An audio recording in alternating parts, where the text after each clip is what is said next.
Hi అండి, welcome back to వసంత విశేషాలు. ఎలా ఉన్నారండి? అందరూ బాగున్నారా? ఈరోజు నేను సింపుల్ సేమియా చేశానండి. జస్ట్ 1 లీటర్ పాలల్లో ఒక పావు కేజీ సేమియా లీటర్ పాలని మరిగిన పాలల్లో సేమియా వేసేసి అది ఉడికిన తర్వాత బెల్లం వేసాను, కొద్దిగా చక్కెర వేసేసాను, జీడిపప్పు నేతిలో వేయించేసి సేమియా చేసేసానండి. ప్రతి ఇంట్లోనూ సేమియా కామను. ప్రతి ఏ శుభకార్యానికైనా స్వీట్ కామన్ కదండి. నేనైతే ఏ అకేషన్కైనా సరే ఇది ఈజీగా అయిపోతుందని ప్రతి అకేషన్లోనూ కూడా నేను సేమియా చేస్తానండి.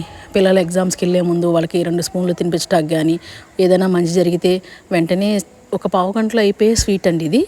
సేమియా కాస్తాను. చక్కగా నీళ్లు పోయికోకుండా పాలల్లో మరిగించిన సేమియా అయితే చాలా టేస్టీగా ఉంటుంది. ఇది చల్లారినాక ఫ్రిడ్జ్లో పెట్టి తింటే ఇంకా చాలా బాగుంటుందండి. మీలో ఎంతమందికి సేమియా పాయసం ఇష్టమో కూడా కామెంట్ చేయండి. ఎప్పుడైనా శుభకార్యాలకు మీరు కూడా చేసుకుంటారు కదా. ఈ వీడియో లైక్ చేయండి, షేర్ చేయండి.